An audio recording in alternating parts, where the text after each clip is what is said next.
오늘은 다윗의 자손, 메시아의 사명이란 제목으로 말씀을 상고합니다.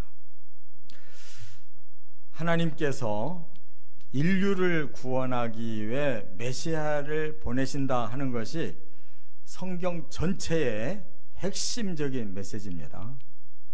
인류의 구원에는 메시아를 통해서만 가능하다는 거예요. 그분이 바로 예수 그리스도이신 줄 믿습니다. 그런데 구약에서 그 메시아가 하나님이신데 그분이 사람의 몸을 입고 신약 시대에 메시아로 오셨어요. 그 예수님은 과연 어떤 사람으로 오실까? 그것이 바로 이미 구약에 예언되어져 있는데 오늘 본문에 다윗의 자손으로 오신다는 거예요. 그러면서 다윗을 매우 강조를 하고 있어요. 왜냐? 다윗은 메시아의 예표라는 것입니다. 그렇기 때문에 다윗의 그 생애 중에 중요한 부분을 여기서 짚어줌으로써 메시아가 다윗의 자손으로 오셔서 다윗이 행한 예표를 완성시키실 것이구나 라는 것을 깨달을 때 구약과 신약이 모두 합해져서 하나로 연결된다는 것을 깨달으시기 바랍니다. 그래서 오늘 본문에는 다윗을 말하면서 또 그 다윗이 예표로 행한 것을 메시아는 이렇게 완성하실 것이라는 것을 메시지를 계속 이어가고 있어요. 저와 여러분이 성경의 핵심을 따라 들어가서 바로 마지막 그 영원한 메시아의 완성까지 이 말씀을 따라 들어가시기를 바랍니다.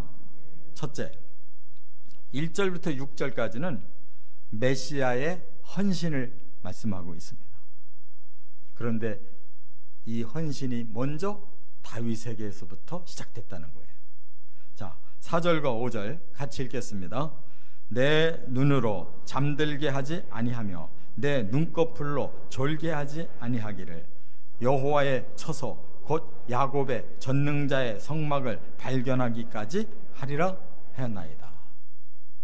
이 내용은 다윗이 예표로서 그가 하나님 앞에 먼저 헌신했다는 것을 설명하는 구절인데 이 앞에서부터 보면 다윗은 자기 장막에 들어가지 않고 침대에 눕지 않고 그 다음에 오늘 요 읽은 4절에 눈이 잠들지 않고 눈꺼풀이 풀리지 않았다.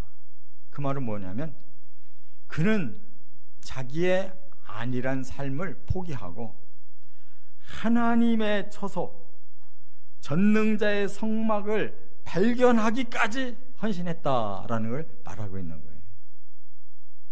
자, 그러면 아니 다윗 시대에 그럼 성막이 없었나? 하나님 앞에 제사 드리고 죄를 씻고 하나님 앞에 찬양하는 이런 성소가 없었단 말인가? 없었습니다. 왜냐? 거기에 중요한 이유가 있어요. 처음에 이제 사사 시대부터 그 가나안 땅에는 한 곳에 성소가 준비되어 있었어요. 거기가 바로 실로라는 곳인데 그곳은 에브라임 지파 안에 있었습니다. 하나님의 예언 말씀대로 처음에는 에브라임 지파가 쓰임을 받았어요. 성소도 에브라임 지파에 있었다. 중심지였단 말이에요.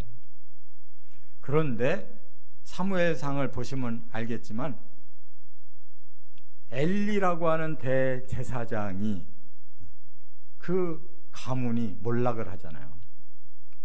그런데 몰락하게 되는 결정적인 계기가 있었어요. 블레셋과 전쟁을 했는데 대패를 당하니까 이 엘리의 아들들이 그 법궤를 메고 나가서 전쟁에서 이기자는 거예요. 아니 하나님 앞에 기도는 안 하고 무조건 법궤만 메고 나가자는 겁니다. 뭔 말이에요? 우상화시키는 거죠. 하나님 법궤가 여기 있는데 하나님 안 도와주시겠냐? 우리에게 승리를 안 주시겠냐? 이게 우상신앙인 거예요. 지멋대로 해석하는 것이. 그래서 대패를 당할 뿐만 아니라 법궤까지 뺏겼잖아요. 그런데 이제 다윗이 왕이 됐어요. 그의 마음에 간절한 소원이 생겼어요. 하나님을 모시고 싶은 거예요. 하나님을 모시고 싶어요. 그런데 법궤가 없는 거예요. 그래서 그것을 찾아서 예루살렘으로 모시고 와서 성소가 준비된 것이 다윗인 줄 믿습니다. 하나님께서 얼마나 자기 백성 가운데 계시고 싶겠냐 말이에요. 하나님이 임의로 떠나신 게 아니고 백성들이 함부로 법궤를 다뤄서 이처럼 하나님이 임재하실 장소를 백성들이 스스로 없애버렸어요. 이게 얼마나 큰 죄이며 그 백성들이 얼마나 타락했는가를 알 수 있는 거잖아요. 그걸 회복시킨 사람이 다윗이라 그 말이에요. 그래서 다윗은 아예 성전까지 져가지고 하나님을 모시고 싶었는데 하나님이 그거는 허락지 않으셨어요. 너는 평생 너무 많이 전쟁을 치르고 사람을 죽였는데 네 손으로 이 거룩한 성전을 짓는다고 내가 들어갈 수 없다.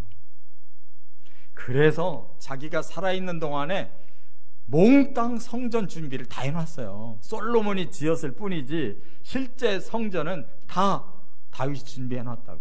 모든 재료를. 그리고 성전에서 찬양할 이러한 시편을 얼마나 많이 지어서 남겨놨는지 몰라요. 그러니까 우리는 헌신이라는 게 뭔가를 깨달아야 돼요. 우리의 열심으로 우리가 하고 싶은 것을 이용해가지고 하나님 믿는다고 하는 거는 그건 헌신이 아니고 지 멋에 겨워서 지 욕망대로 사는 거예요. 그렇기 때문에 다윗 이전 사람들도 다윗 이후 사람들도 왕노릇한 사람들이 다 지멋대로 한 거예요. 다 타락한 거란 말이에요. 그래도 다윗은 하자가 있음에도 불구하고 끝까지 하나님을 떠난 적이 없고 다시 회개해서 또 회복하고 하나님이 원하시는 중심 뜻이 뭔지를 알고 거기에 일생을 헌신했다는 거 깨달으시기 바랍니다. 그러면 그 헌신의 열정이 어떻게 하나님 앞에 그렇게 기쁘게 보이셨을까? 여기 1절을 보시면요 그 비결이 나오고 있어요. 뭐라고 그랬어요? 여호와여 다윗을 위하여 그의 모든 겸손을 기억하소서 그랬어요. 이 말은 뭐냐면 하나님 다윗에게서 하나님이 기뻐하시는 모습을 보시고 그 다윗을 좀 알아주십시오 그 말이거든요. 다윗에게서 하나님이 기뻐하실 요소를 발견해 달라는 거예요. 그게 뭐냐면 그는 겸손한 사람이었습니다 그 말이에요. 여러분 헌신은 결코 자기를 앞세우고 자기 욕망 중심으로 사는 사람, 교만한 사람들로는 헌신이 안 되는 거예요. 자기를 비워야 헌신이 가능한 줄 믿습니다. 그 일을 가장 잘 하신 분이 예수 그리스도예요. 하나님이 계획하신 건 뭐냐? 내 아들을 대신 희생을 시켜서라도 이 죄인들을 다 구원해야 되겠다. 이게 하나님 계획인데 그 일을 순종하신 분이 다윗의 자손으로 온 그 겸손을 이어받은 예수 그리스도셨다 그 말이에요. 얼마나 겸손했냐면 다윗은 잠 안 자고 최선을 다해 하나님 높이려고 한 겸손 정도였다면 예수 그리스도는 아예 자기를 죽여서 자기가 희생돼서 하나님의 뜻을 이루고 사람들이 그 보혈로 다 구원받도록 완전히 자기를 내놓은 그 정도의 희생의 겸손까지 있었기 때문에 저나 여러분이나 구원받게 된 줄 믿습니다. 그렇다면 오늘 본문 속에서 예수님은 이제 이 땅의 성소를 어떻게 회복하셨느냐? 바로 십자가로 죄를 씻고 사람들을 용서해 주시니까 바로 그곳에 성령이 오셨잖아요. 하나님의 영이 직접 임하셨잖아요. 구약시대에 하나님의 성소는 법궤가 상징성으로 계신 거지 실제 하나님의 영이 내려오시는 경우는 드물었어요. 그러나 예수님은 완전한 희생으로 헌신하셨기에 아예 이 땅에 성령이 오신 줄 믿습니다. 이것이 성전 회복이에요. 저와 여러분의 마음속에도 하나님이 계시고 우리 교회 위에도 하나님 계시고 이 땅의 모든 영혼을 구원하기 위해 전도하는 현장에 하나님 임재해 계신 줄 믿습니다. 바로 그 하나님이 우리 안에서 역사하시고 우리가 그 복음을 전해서 사람들이 구원받아야 이 지상에 하나님의 성전이 회복되는 줄 믿습니다. 바로 그것이 메시아의 사명이고 우리의 사명이다 그 말이에요. 두 번째, 7절부터 9절까지 보면 두 번째 메시아의 사명은 뭐냐? 구원을 말씀하고 있다는 거예요. 자, 9절을 한번 같이 읽겠습니다. 주의 제사장들은 의를 옷 입고 주의 성도들은 즐거이 외칠지어다. 여러분, 여기에 구원의 원리가 다 나와 있어요. 이 간단한 한 절에 구원의 원리가 다 나와 있는데 주의 제사장들이 의의 옷을 입는다 이렇게 말합니다. 이 말이 뭐냐? 구약시대에도 하나님이 사람들을 구원하기 위해서 사용하신 중보자가 제사장이에요.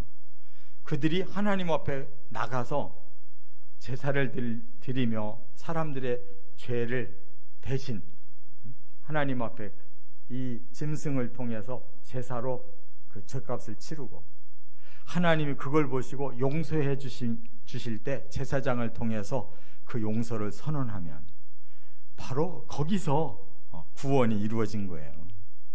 그런데 제사장이 별난 사람이 아니잖아요. 똑같은 죄인이잖아요. 그래서 하나님이 그들에게는 그 죄를 가지고 하나님 앞에 설 수 없는데 서야 되기 때문에 특별한 복장을 주셨어요. 머리부터 발끝까지 성결한 예복을 주셔서 그걸 순종하고 입고 들어가면 살아나는 거고 함부로 하면 죽는 거란 말이에요. 그런데 그것이 결국은 예수 그리스도의 사역에서 뭘로 나타나느냐? 바로 의로 나타난다는 거예요. 죄인인데 불구하고 의의 옷을 입히니까 이 사람은 의로운 사람이다라고 인정하셔서 하나님이 그에게 임하신다는 거예요. 그게 바로 성령의 임재인 줄 믿습니다. 그렇다면 우리는 어떤 신분으로 변화됐느냐? 하나님 앞에 설 수 있는 제사장 신분으로 변화되어 있다는 걸 깨달으시기 바랍니다. 우리의 내면은 여전히 죄가 있어도 예수 그리스도의 십자가 복음을 믿는 조건이 바로 우리 죄를 사해 주셨고 의로운 자라고 이렇게 복음에 의해 옷을 입혀 주셨기 때문에 우리는 제사장으로서 하나님 앞에 나가게 됐다는 거 믿으시기 바랍니다. 이게 구원이고 그 다음에 성도들은 즐거이 외칠지어다 그랬어요. 이 즐거이 외친다라는 말은 우리가 구원받은 이 기쁨을 하나님 앞에 찬양한다는 뜻이에요. 우리가 구원이 얼마나 귀하고 얼마나 놀라운 축복인가를 깨닫는다면 저절로 찬양이 나오지 않을 수가 없어요. 사람은 기분 좋으면 흥얼거리게 돼 있잖아요. 근데 기분 좋으면 꼭 유행가를 가지고 흥얼거리더라고. 아니 그거보다 더 귀한 구원 하나님께 찬양 올려야 될 줄 믿습니다. 이것이 구원이란 말이에요. 그런데 이 구원을 다윗이 얼마나 자신이 사모하고 하나님의 성소 앞에 많은 백성들을 불러서 예배드리게 하기를 원했는지 다윗은 미리 성전 짓기도 전에 성전에서 예배드리는 찬양의 시편을 어마어마하게 많이 준비해 놨다니까요. 제사장들을 24 반열로 조직을 해놓고 또한 레위인들도 1년 내내 제사장을 도와서 일할 수 있도록 다 조직을 해놓고 이렇게 하나님 앞에 구원받은 성도들이 예배드리고 영광 돌리는 일이 그의 소원이었단 말이에요. 예수님이 이 구원을 위해서 이제 본격적으로 이 땅에서 우리를 제자 삼아서 변화를 시켜 놓으셨는데 우리가 어떤 신분으로 바뀌었느냐? 베드로전서 2장 9절에 보니까 너희는 택하신 족속이요 그랬는데, 이 말은 누구한테 쓰는 말이냐면 이스라엘 선민한테 쓰는 말이에요. 인류 전체 중에, 많은 민족 중에 딱 한 족속에게만 이 말을 쓰셨어요. 너희는 내가 택한 족속이다. 그런데 신약에 와서 이 족속이 이스라엘 혈통만을 얘기하는 게 아니고 바로 야곱의 그 믿음을 이어받은 성도들에게 주신 이 신분이라는 사실을 깨달으시기 바랍니다. 야곱이 언제 이스라엘이라는 말을 들었어요? 그가 20년 해외에서 살고 돌아올 때 자기 형한테 죽을 것 같은 상황이 온 거예요. 그러니까 재산도 다 약복강을 넘기고 자기 부인들, 자식들 다 넘겨놓고도 자기는 못 건너간 거예요. 목숨이 두려워서. 그리고는 하나님 앞에 밤새도록 매달린 거예요. 죽으면 죽으리라 매달린 거예요. 그랬더니 하나님이 뭐라고 하셨어요? 야, 너는 하나님하고도 겨뤄서 이기는 자구나. 내가 졌다. 너는 오늘 승리해서 이제부터 너를 이스라엘이라고 부를게. 하나님과 겨뤄 이긴 자라고 불러줄게. 이렇게 하나님이 그 믿음을 인정하셨다 그 말이에요. 그런 믿음 가진 자가 이스라엘이라는 이름을 받는 거예요. 그 사람이 바로 택하심을 받은 족속이 되는 것입니다. 저와 여러분이 그 신분 가진 줄 믿습니다. 그 다음에 왕 같은 제사장들이요 그랬어요. 구약시대에는 왕이 다르고 제사장이 달라요. 근데 신약시대가 오니까 왕 같은 제사장으로 신분이 합해져요. 왜? 예수님 때문에. 예수님은 왕이시고 제사장이시고 선지자셔요. 바로 그가 제자 삼은 자는 그 사역을 그대로 하는 거예요. 할렐루야. 그래서 우리는 왕 같은 제사장으로 이 땅에서 사역하다가 주의 나라에 들어가면 왕 같은 제사장 같은 그런 하나님이 주시는 영광 속에 살 줄로 믿으시기 바랍니다. 근데 해야지 받는 거지. 이 놀라운 신분을 받았으면 실행해야 그 나라에서 받을 거 아니겠어요? 믿으시기 바랍니다. 신분만 걸치고 평생 안 하면 그 나라 가면 쪽박 차는 거예요. 그 다음에 거룩한 나라요. 하나님이 거룩하신데 거기에 속한 백성들이 거룩한 나라를 이룬다는 거예요. 천국은 거룩한 나라고 우리는 거기에 백성인 줄 믿으시기 바랍니다. 그의 소유된 백성이니 우리는 다 하나님의 아들, 딸들이에요. 믿으십니까? 또 너희는 어두운 데서 불러내어 그의 기이한 빛에 들어간 자다 그랬어요. 우리는 본래 사탄의 자식들이었는데 그 사탄의 어두움에서 벗어났고 이제는 그 빛을 주시는 생명의 빛인 예수 그리스도의 형제가 됐고 그 하나님의 아들, 딸이 됐다 그 말이에요. 이 정도의 신분 변화가 구원인 것을 깨달으시기 바랍니다.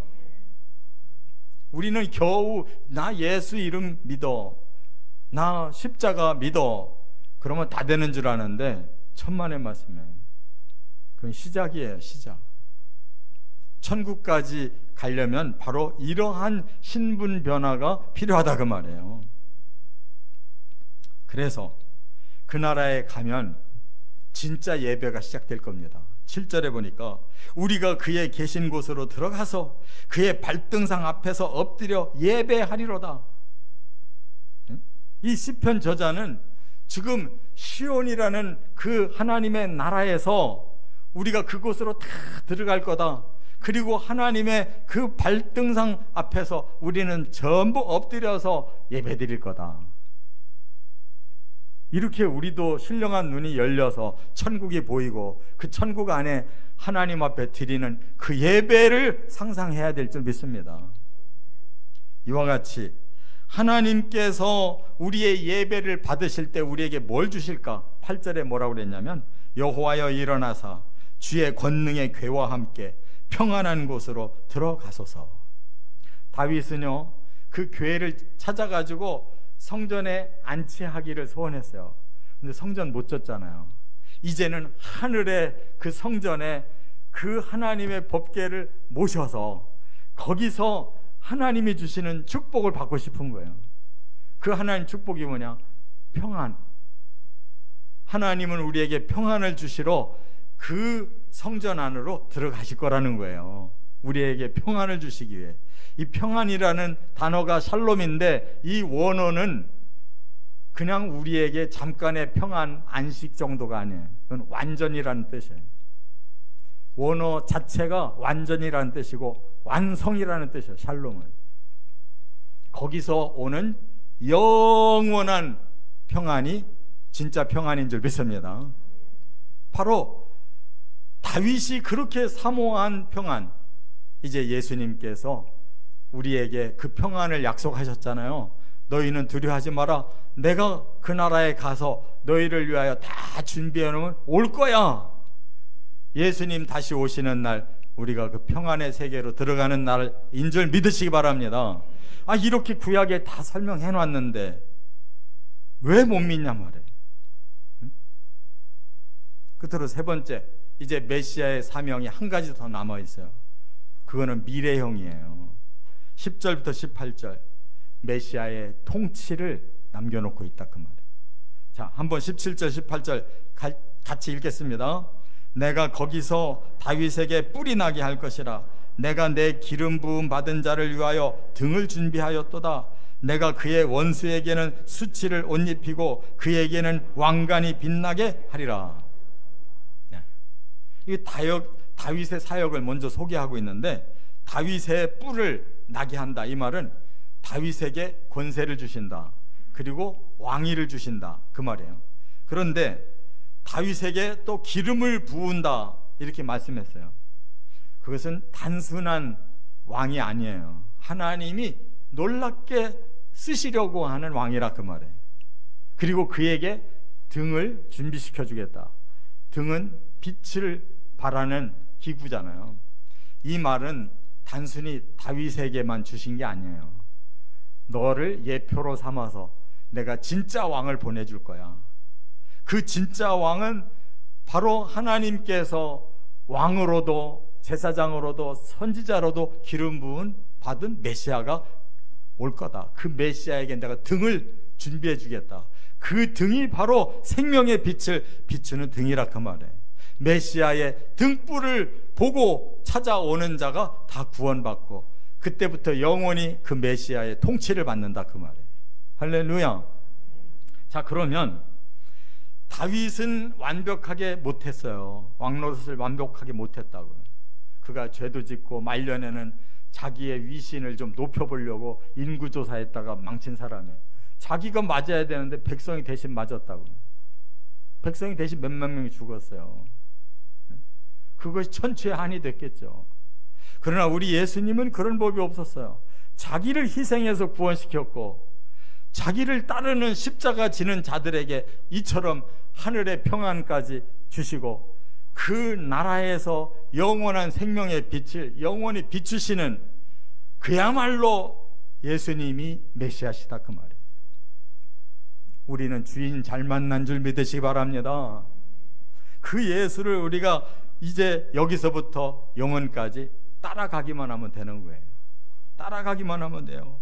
그래서 오늘 본문에 다시 또 약속하고 있어요. 뭐라고? 시온을 확실하게 주겠다고 13절에 시온이라는 단어를 밝히고 있잖아요. 구약 성경에서 시온은 하나님 나라예요. 시온이라는 단어가 나오는 시편은 모두 미래의 하나님 나라를 예언하는 시예요. 깨달으시 바랍니다. 그 다음에 14절에는 거기서 영원히 거주하며 쉴 곳이라고 말씀했어요. 이렇게 구약에 명확하게 영원한 나라고 영원히 쉬는 곳이 천국밖에 또 있냐고. 지상에 그런 나라 있었냐고요. 이 시온은 영원한 하나님 나라 천국인 줄 확실히 믿으시기를 바랍니다. 그곳에서 15절에 보면 식료품의 풍족히 복을 내리고 떡으로 그 빈민을 만족하게 하리로다 그랬어요. 배고픈 사람들에게는 떡이 최고잖아요.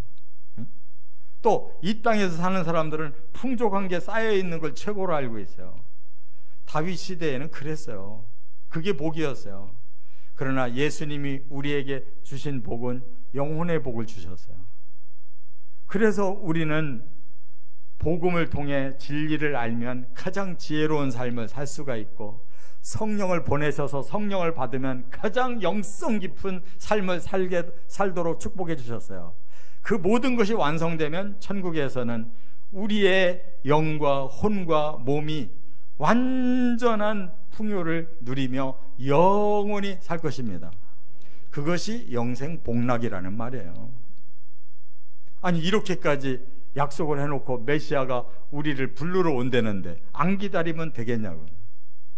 재림의 날 반드시 예수를 만나시고 그 예수님 통해 부활하시고 그 예수님 통해 천년왕국으로 신혼여행도 다녀가고 그 나라에까지 들어가서 영원을 누리시기를 주의 이름으로 축원합니다.